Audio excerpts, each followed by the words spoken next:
Welcome to the Synergy Podcast, the space where we redefine how we move, heal, and experience our bodies.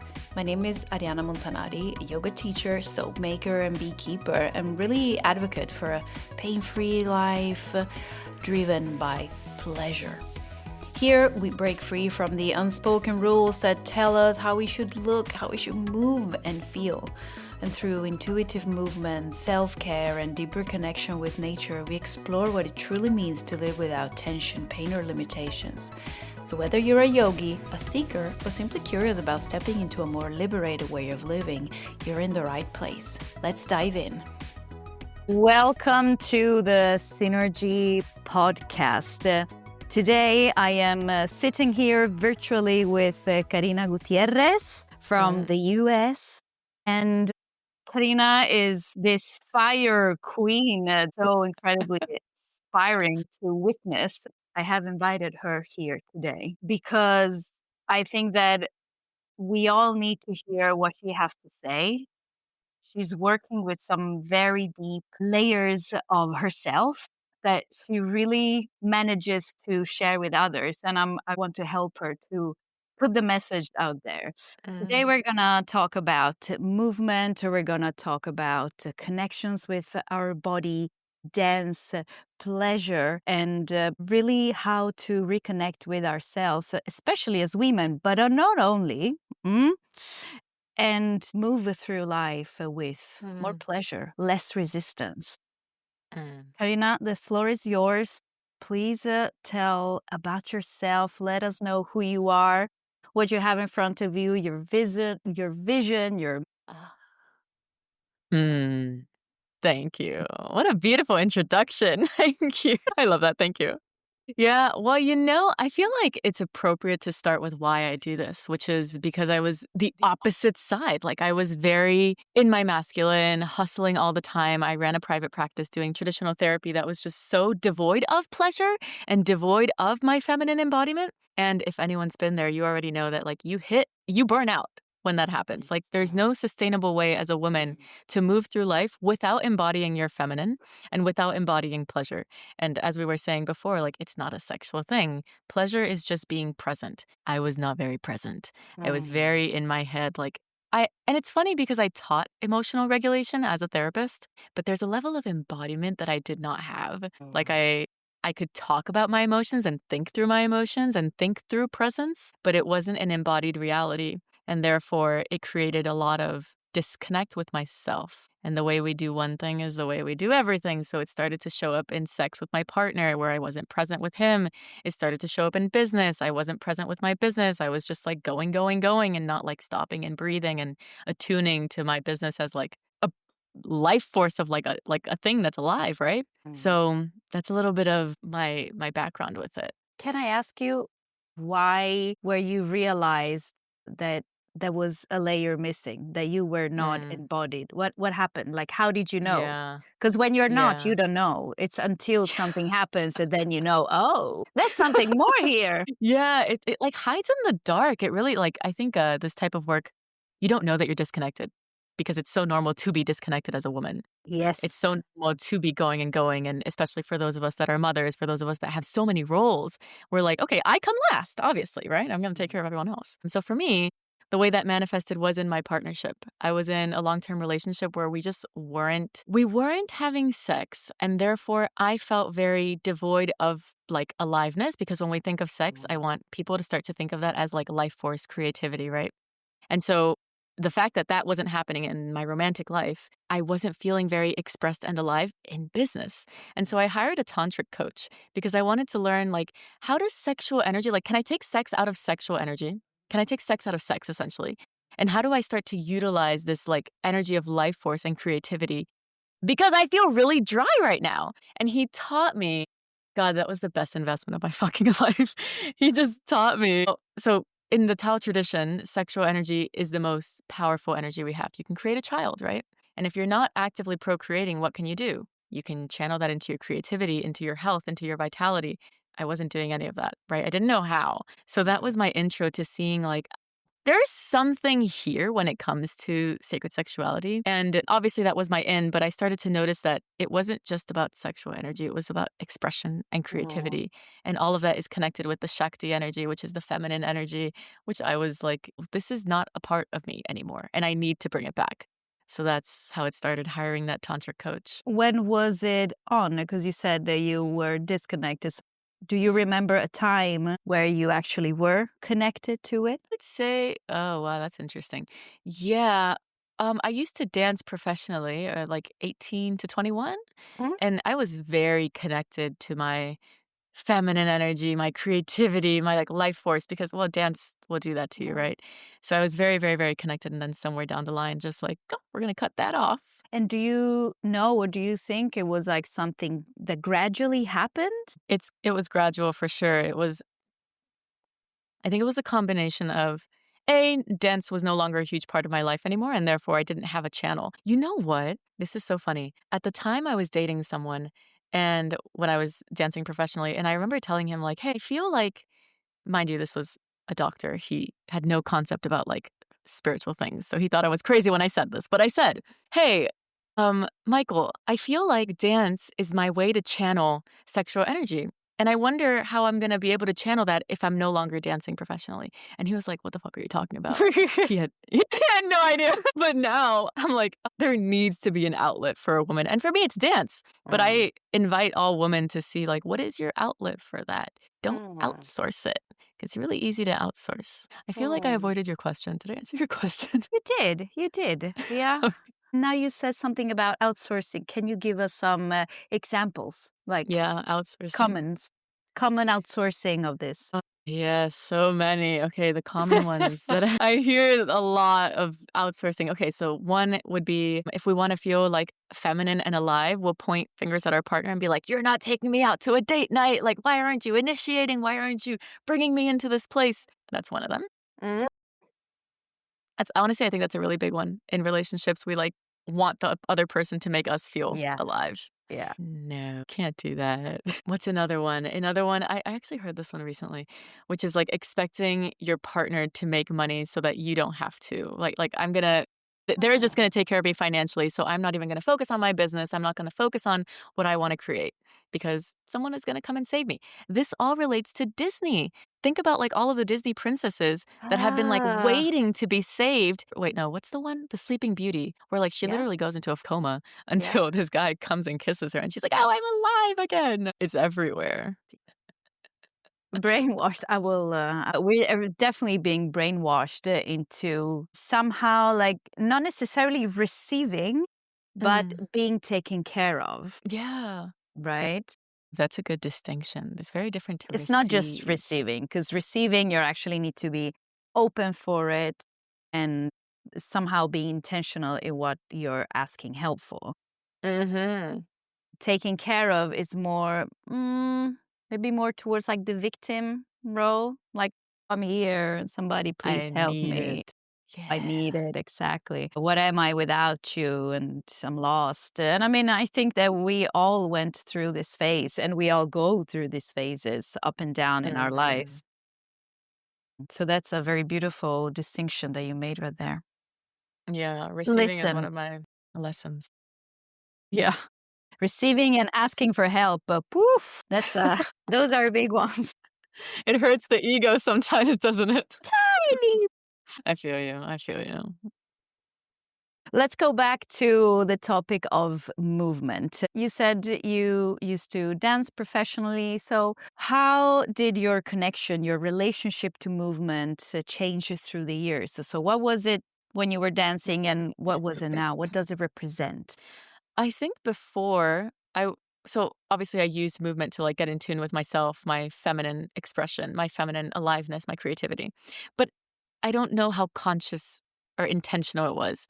Mm. I don't know because this work wasn't a thing for me. I didn't know about feminine embodiment and somatic work. That was not a part of my vocabulary. But now my relationship to movement is very intentional because it's a tool. So I Mm. will actively move through grief or sadness or whatever negative emotion. Like it's an actual tool. Whereas before, first of all, it was work. So that's very different. And second of all, it was fun. I knew it was fun. I knew I liked it, but I didn't know how fucking like transform. It's like medicine. To move your body as a woman is medicine because we store so much inside. So if we're, as an example, if we're seeing a talk therapist and you're talking through things, yeah, phenomenal. But you also have a body and the body's also storing things. So how are you moving that? And that's where movement comes in for me. Wow. I really can see this because I used to dance too. Mm. And when I started yoga, I approached yoga as I would approach dancing. So you kind of do it to do like beautiful movements and to be super flexible and really go to your maximum range of movement. Until I realized that that was not the way. That was not really sustainable, and that was not yoga either. It was Mm. more like a performance. And that caused me to be in pain, to have back pain, knee pain, my Wow. wrist, because I was doing things that my body maybe was not fully ready for. Mm. And when I started practicing the synergy type of yoga that I practice, then it clicked. And it was like, I am doing this practice for myself, Mm. not for others to see. I am practicing yoga to show off, like as a performance, Yeah. right? Yeah. Oh. But I never really connected to when I was dancing, even if it hurts, I'll do it anyway Mm. because it has to look beautiful, right? You have to be on the stage and perform. And so Right. letting go of that little bit was huge at the time.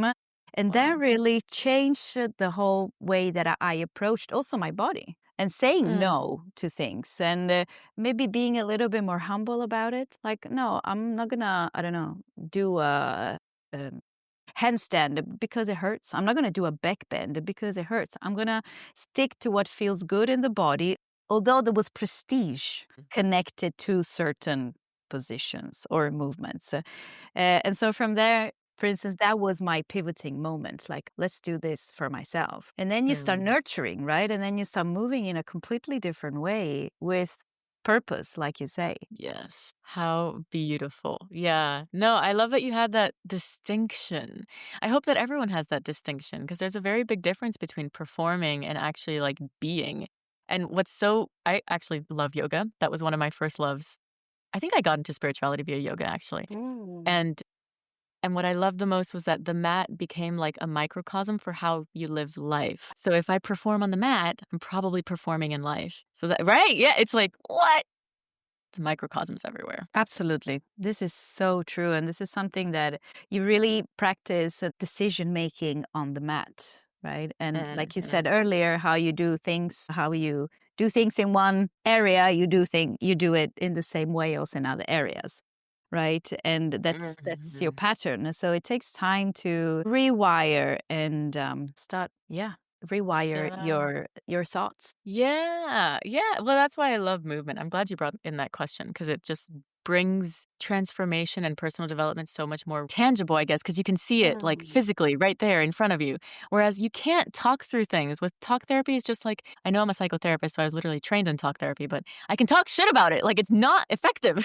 You need to bring in the body. It's not effective at all. I went to this dance class in Mexico, and this guy, the teacher, said something that like blew my mind. He said, if you feel stuck in life, chances are that you're probably stuck in your body, right? Because it all starts in the body. So if you feel stiff, if you feel like, oh, I don't have this like range of like motion, you're probably stuck in life. Like, do it here in the body first and then see how that changes, see how that ripple effect goes into your actual reality. Absolutely. That's so true. Mm. And it's kind of when you say you're stuck in life, so you're stuck in your body, and you're stuck in your body, so you're stuck in life. And it's like, it's all so deeply interconnected. So you see that when you start kind of loosening up both the sides, both parts, like, oh, now I find a little bit more freedom, a little bit more expansion somehow, right? And there's no side effects. My favorite part. Listen, I am curious about your journey with pleasure. We said pleasure does not necessarily have to be only sexual. So, If an alien came to this planet and said, "Oh, a pleasure, what's that?" What would be the description? With words or with body or like with sensations? How would you picture that? I love this question. If an alien came down to Earth, it's like, what's pleasure? Well, I would first of all start off by saying to the alien that humans typically correlated to sex, which is not true. But we can get into the sexual side as well. But first, I'll do the bigger picture here, and it's the ability to be present, absolutely present with something. So I can drink my cacao. Are people looking? Do they have visual to this? They will. Oh, okay, awesome. So, for those of you looking, I can drink my cacao with delight and, like, really savoring the taste and, like, maybe even smelling it first before it goes inside my mouth. Or I can just, like, chug it down, right?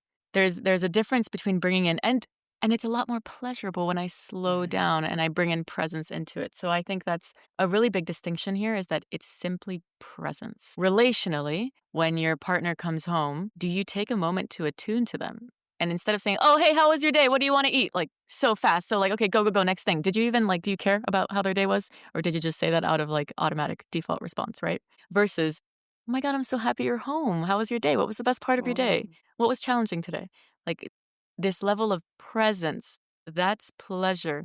And then obviously sexually, it's like, what brings you alive? What turns you on? What doesn't turn you on? Making those distinctions so that you know how to live an intentional life. It's like when we follow our pleasure and when we follow our desires, I believe that's when we start to live an intentional life because we're leading with what we want versus it's very easy to lead with what society wants, what society has told us to do, get married, buy a home, have kids, right? For the females, that's usually it, right? I see it in your Yep. face. You're like, yeah, I heard that before. It's a little stifling, isn't it? Yeah, which we could open a very big parenthesis here, but we can keep it for later if you want. It is, yeah, it's so follow your pleasure. That's my if someone gets anything out of this episode, I'd be like, follow your pleasure, follow your desires, be present. And that leads to being able to ask. So say what you want, claim what you Mm, want, right? Because you can say mm. be present and drink your cacao or like follow the pleasure, but in practice, in like how do you do it? And then I Oh, think that and it's not easy, both like in life, but maybe also in the intimate practices, like to ask what you know. that's so it's so edgy. Thank you for bringing that in. You know what? I took so before when I hit burnout, because I didn't know any of this work, I hit burnout and I took a year-long sabbatical where I just traveled throughout Southeast Asia, like disconnecting and learning and expanding and like what does it mean for me to be a woman? What does it mean to connect with my pleasure, my feminine embodiment? And through that, I had one mantra that led my entire year, and that was, "This is the year of claiming my desires." I don't know what it is, but I just wanna claim when I have a desire, I wanna claim it. And that was so powerful for me because typically we're taught as women that claiming your desires makes you bitchy or makes you like, "Who the fuck does she think she is to say that she wants Totally, this?" Like absolutely. right? But I've never met a woman that has claimed her desires and been a shitty person like that. That's a Mm, powerful woman. That's a yeah, confident woman. yeah. Ooh. And uh, uh, th- I think that for all women, but also men, but I think we are more affected by these like Yeah. in the Disney princess, right? Like be taken care of, but never Yeah. take the leading role into what is it that I actually want? I want. I'm saying it out loud. I want a super job that have I don't know short working hours so that I have more free time. I want a Mhm. high salary of like I don't know 50,000 per month, and like being very specific with what you want. And that's like maybe for the newer generations. That's yeah, of course. But Mm. I feel that for my generation, that's not something that it's so obvious, like asking for No. what you want. No. And of course it can be with job, it can be with in relationships. You happen to be with somebody, or have you been actively looking for a person like that? Have you been Mm. calling in that person or just the first man who landed in your lap? Oh, hello. Hi. Calls you pretty and settling. That's a big one. And I just think it's like it's a waste of energy as a woman to not claim your desires because we are so spiritually attuned. Men and women are not created equal. I'm going to say that. Let's say Women that. are so much more, yeah. Women are so much more spiritually attuned. We have a womb. Like this seed of creation. Like, men are amazing for other things. Another episode for them. But this episode, women are so attuned. So when you claim your desires, you have this like ability to tune into to source, to be able to manifest it at a speed that with men it's a different concept, right? But this womb that we have, which is literally where we create children, if you don't want to create children, imagine what you can create if you bring in your intention and if you follow your desire. Ooh. Speak more into this. So for somebody who listens to this episode and hears spiritually attuned, it's like, what does that mean? Like, am I spiritually attuned? Like, how do you cultivate what it is, and how can you cultivate this from scratch if it's something that you have never really connected to? Yeah, so a big piece is desensitizing yourself. I think we're inundated with information. So when we desensitize ourselves and we become very attuned to the subtlety of life, so the subtlety of our emotion, the subtlety of little frequency changes, the subtlety of how we change as women when we have a menstrual cycle, we start to work with the spiritual forces, or even the moon, the fact that we're so attuned to the moon. So I think to break that down, a big piece is getting silent with yourself. So practicing meditation, practicing tuning into your body, and your body will start to speak. If there's a woman listening and she's like, I'm not spiritually tuned, I'm not connected to my body, well, it's probably because you've been ignoring it for so long. So imagine if you had a friend named Sandy and you never hit up Sandy. You never call her, you never text her, you never say, hey, how are you doing? Is Sandy gonna like talk to you much? Probably not. Because Sandy's like, well, she's abandoning me, right? So the body starts to get silent when we don't actively attune to it. It doesn't mean that it's gone, but it does mean that there's a process of befriending yourself again to learn the unique language of your body. Because the way that my body communicates with me, I'm sure is different than the way it communicates with you. And you've learned through yoga, I assume, how your body communicates with you, right? Totally. So that's learning the language, I think, is a big piece. Beautiful. Oh, I'm melting. I'm melting on the inside. No, it's I think we speak like the same language, because it's really about getting silent and starting observing. But you need to be ready to observe, and you kind of have to know what you're looking for, but also not, because you're learning a new language, so you have no idea. And you maybe have messages, call it symptoms, that you just normalize or you have never noticed. But then when you start attuning yourself, you're like, oh, this can be physiological. It can be the mood swings. It can be more energy, less energy, how you perceive smells, right? How you perceive touch, your body odors, right? How hungry you are. So really, maybe also really reconnecting with the cycle. That's for us women, it's like incredible. I remember years ago talking to a friend of mine, and she told me that she had just gotten off the pill. And she basically started taking the pill as soon as she got her menstruation. So let's say from early teenage until she was maybe 26. Wow. And she was 26 and she was like, for the first time, I am now learning my body. Right? Oh, yes. And you're like, wow, because that's powerful. Oh, yeah. Ugh, girl, don't even get me started on the pill. No, go.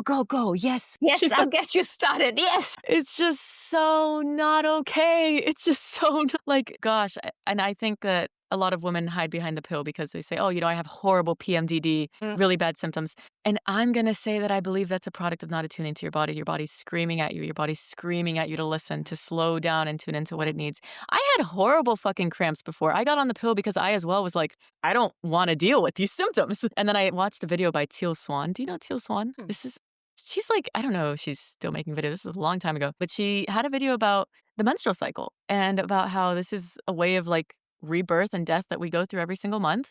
It's a sacred process. And if you're not honoring that, chances are you're going to feel real shitty. And so I practiced. I was like, okay, how do I be intentional about this? And when I started to be intentional, the periods are like, now it's like, I love the period month. Like I love the period week rather. Yeah. Cause it's like, my body is purging right now. I can go through this death and like, what else do I want to die in my life right now? How can I work with what's already happening internally? I love my period. And it's so common, maybe not so much here in Sweden, but when I'm back in Italy, the menstruation is seen as, I hate it. Like, do you really have to hate it? It's so natural. It is part of ourselves. So we could just live a much more pleasurable life and not hating. that week where we're just Yeah. and deal with the symptoms. The symptoms are telling us something. Exactly. And we're so conditioned to go, go, go, do that we're like, a week to do nothing? What I don't have time for that.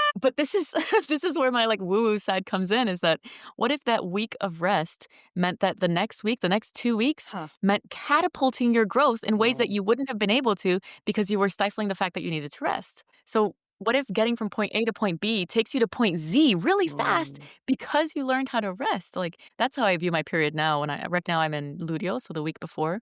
So I'm a little bit slower. And I'm like, okay, I'm slower right now. That's fine. I know that when I hit follicular and ovulation, I'm going to be skyrocketing. Yeah, exactly. We're going to be dancing as long as we rest. Where are you at in your cycle right now? I'm curious. Also like you. Oh, This yay. Okay, time, so we're both yeah. internal. So it's coming. It was like menstruation, and then it kind of took a little bit longer to get into follicular. It felt like it was like 2 weeks of being very, very low motivation, very low energy, you know, that sadness that sometimes I talk about this with Oof. my partner. And sometimes I kind of forget. It's like almost each month it comes as a surprise. Like, oh my God, why am I so sad? Why am I crying for everything? And then 2 days later, you're like, and my partner's like, but you have had this for like 20 years now. Like, how is yeah, but don't ask. Don't ask. It's like, We forget. Yeah, it's crazy how much emotional we get, right? Like, I will cry over anything and everything, literally. and this idea of the menstrual cycle being like the menstruation being the death. I read a book by an Italian author about the whole cycle. And the author kind of compared the cycles inside us is the same cycles that you find everywhere in nature, right? The rebirth, the building up, and then the falling leaves, and the mulching, and then again, and all this cycle. And really described the menstruation as I almost cried when I was reading the book. Imagine that your body has been working for this egg, and then the egg is ready to be, and then nothing happens. And Unless then, you get pregnant. exactly. But if you do not get pregnant, imagine it's like, oh, but we have created this cells already, and then it's not going to turn into another human being. And so, of course, I'm sad. Oh. It's like, of course, the body is grieving something that did not happen, that it could have been another life. And so from that moment, for me, it's like, wow, I'm going to honor my menstruation so much, right? You kind of completely shift how you view it, how you feel it, right? And you're like, okay, but then now I'm really going to take it easy the day before and this first day is like honoring the body. Because that is That's so also a beautiful. sign that your body is healthy, that your cycle is working, that all these processes inside your body are working as they should. And, I think it was, I don't know who it was that said this, but don't ever waste a heartbreak is what this quote is. And this relates because it's grief, right? Our body, like you're saying, is kind of going through grief. And the way to not waste that grief, I feel, is to pair it with all of the things that you're letting go of. So when I bleed, I have a nice little journal session around everything that I'm shedding. What's not serving in my life? What am I releasing? Because my body is physically releasing something. So let me as well energetically release, like, what thoughts aren't serving me. Are there certain people in my life that aren't serving, behaviors that aren't serving? That's how we utilize the grief. I feel like that's kind of a more tantric approach of like, okay, everything here is sacred. Let's utilize this frequency instead of numbing it out, popping a Tylenol and forgetting that I'm bleeding, right? I feel like so many people pop a Tylenol and just like move through the cramps, go to the HIIT workout, when it's like you're wasting the grief. The grief, this is important. This is a good time to grieve. Let go of things. Don't waste it. Yeah, and that leads back to tuning into your body, listening to the body, right? Is that your cat jumping around? Do you have a cat? I do. Oh my God, where did you think you saw a cat? No, I heard. Is he like, or she jumping around? No, maybe it was. Ah, was it this? that. Okay, I thought it was a cat. Sorry. I was like, did you see my cat? And that is going back to listening to the body and noticing that maybe each cycle is different. That sometimes you have like heavier bleeding or heavier cramps, or you're sadder, like more sad than other times. Yeah. And like with curiosity, what happened? What is there for me? How have I been the past 1 or 2 months. So what has happened in my life that is really showing also in how I am bleeding? Because if I am not wrong, period should be painless. Can you confirm this? There is this amazing Swedish woman who works a lot with menstrual cycle hormones. Her name on Instagram is Wolverine. Love this. And she says that period actually should be pain-free, but because of the type of lives that we live nowadays, and we're so stressed and disconnected, or on that we think that we need to take the pill because that's the only solution. It's just addressing one problem. But when you start looking at the whole body and the body in the environment and your habits and all the little bits, then you get a much deeper picture of what is actually going on in the body. I feel like we just become unstoppable when we do that because we're looking at everything. You know what? I have this have you heard of red tent temples? Red tent temples, I think they're called. Red tent. I have a friend who did a red tent thing. Go out. I've never been to one, but there was one that would happen in Philadelphia when I lived there, and it was when the woman would menstruate and they'd come together into this red tent temple. Anyway, and do rituals together and purge together and move together. And those are the days that just warms my heart. Like when women can come together and do those types of things together, it's like we build this magnetic frequency and we amplify each other. That's why I love women's work. Like women coming together and doing this work together, it's next level. So powerful. Yeah, What would the difference be then with men getting together? Oh, that's really important as well. So that's like really fucking important because men need to be, so switching to men need to be reminded of their primal nature. A lot of men, this is the theme I see anyway with clients I work with, is men that have been subdued. So they're not in their primal king warrior archetype. They, and most of the time it's because they fear it. So they fear the dark masculine archetype. They fear over perpetrating rape, war, right? That's the opposite side of the spectrum of when a man is like really tuned into this masculine. So I would say that when men come together and they do, say, chanting, or they do primal rituals, or they do vision quests, a vision quest is when this is so interesting, they'll like go into the forest with no food.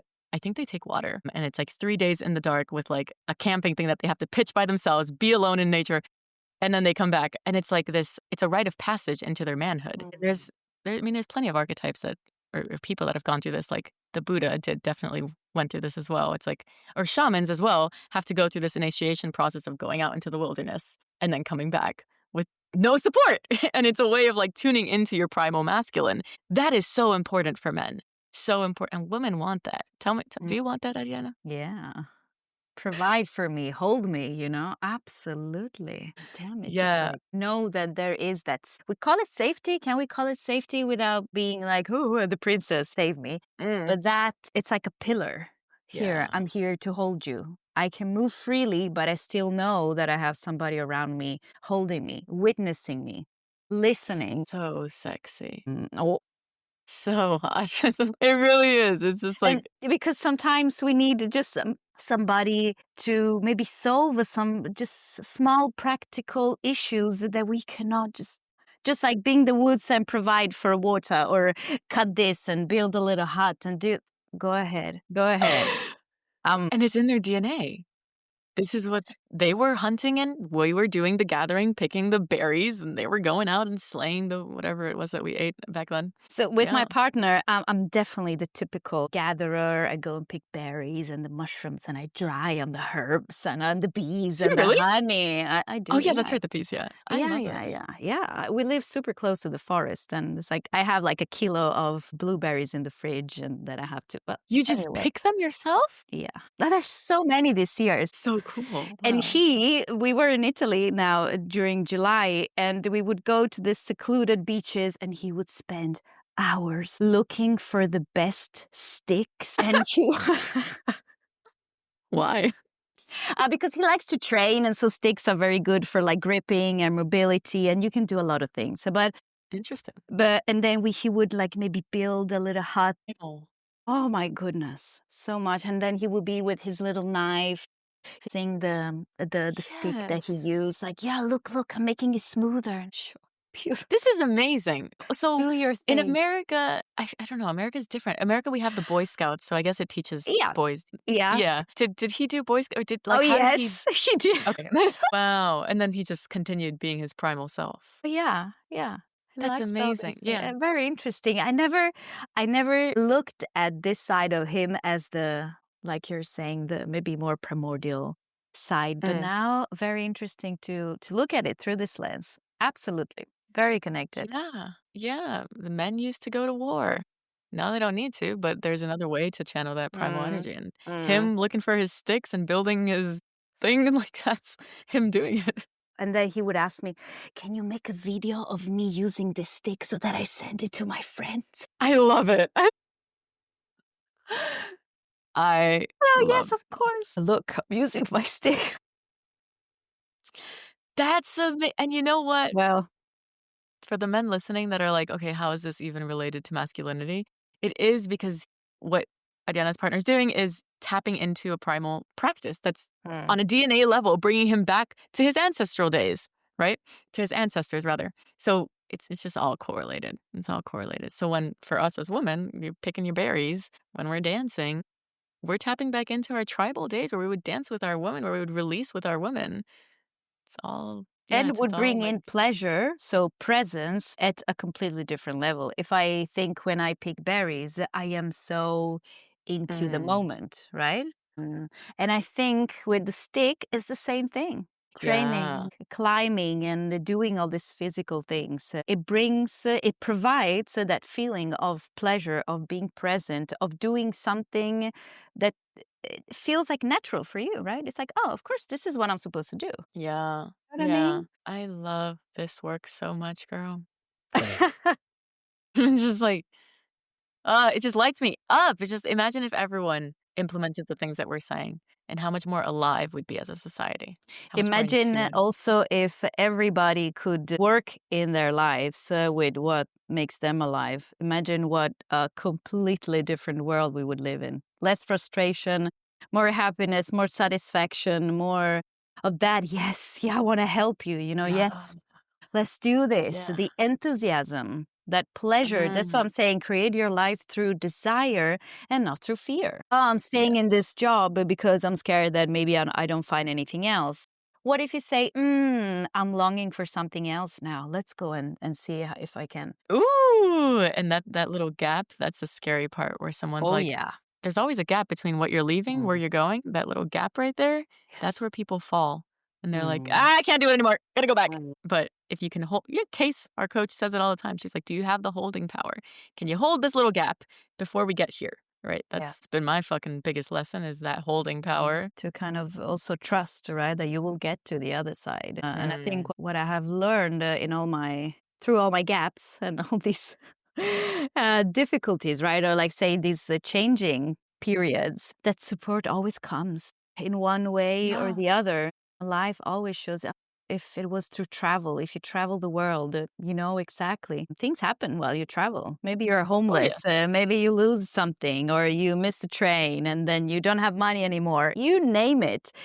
But a solution always comes. Money Mm, coming in, somebody helping you, or you finding a new home. I don't know. It feels like if we remove failure from our vocabulary, then we know that there can always be solutions, right? We yeah. always move on. Doesn't matter what we do. Always. We do. Always. There's no and when we look at like a graph of life, it's like going like this, but it's all going Mm, up, but it is going like that. And I do believe that we live in a universe of yes, where like everything mm, is yes. So if you're constantly repeating a fear of like, oh, I can't leave my job because XYZ, oh, I can't leave my partner because I have kids. Yes, the universe is gonna say, yeah, okay, you can't. You mm, can't. So what if we practice saying we do want something? I do have a desire for XYZ. There's a big shift that happens in life when that happens. When you live from like, I do want this, not I don't want this. Does that make sense? mm. Absolutely. Yeah. Yes, Yeah. Yes! it does. Yes, it does. And something that Casey says, like, if it's not a hell yes, so then it's a no. And I think that's also something that Oof. affected me over the years. Like, oh, yeah, like go for what it's like really a yes, I Mm. want to do that. I Oh, want that. Or rather going for them, I don't know, not really, but I'll do that anyway. I'll get that anyway. I'll receive that anyway. And that Oh, is also a really powerful way of like leading through your life. Like, I'm gonna go for the hell yes. yeah. Not the like, "Oh, this is good enough. Like, it's okay. Like, I can make it work." That like little weird energy. I actually went on a date recently. I'm a single lady now. And this guy was like almost perfect. Like he was tall, beautiful, stable, said all the right things. He's in therapy, spiritual. But my body was like, no.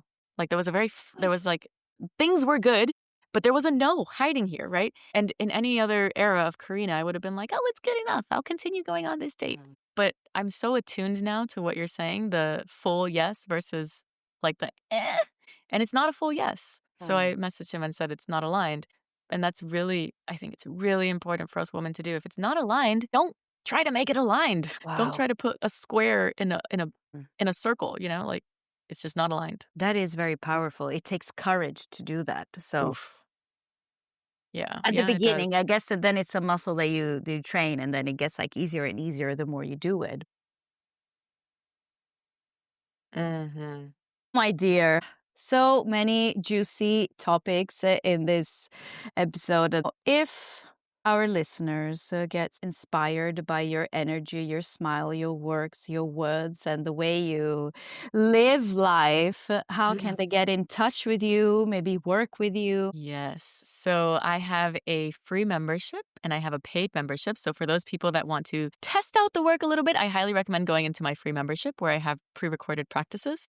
They can find me on Healing with Kink or karinagutierrez.com for my website. And if they want to go deeply into the work and experience live coaching, then I recommend my paid membership, The Embodied Woman, but all of those links are inside of my Instagram. Beautiful. And we'll also link them in the podcast description. Perfecto. Carino, perfecto. Is there anything else you would like to share with us today? I would like to share that you and I talked about a lot of feminine embodiment stuff. And I just want to highlight that when it comes to a woman connecting with her own body and with her own pleasure, it is going to look different for everyone. So take what we said as like a guidance, but not as a true thing for you. That's like really, really important because I'm tired of telling women what to do. Like we've already been told what to do in so many ways. So this is like a little guide for a lot of women. And even the men, we briefly talked about them. But take what we said and see how that works for you. See if it works for you. Is it a full yes for you? Is it a full no for you?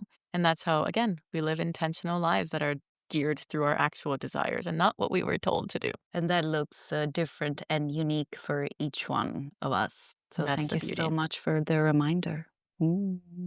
Thank you for having me. Oh, thank you. Today we were color coordinated without even talking about it. And she said we're the angels today. We're both wearing white. Yes, Beautiful. You see these connections. That's like our thread. Thank you literally. so much for this conversation and for sharing your beautiful energy, Karina. Thank you for having me. That's a wrap for today's episode of the Synergy Podcast.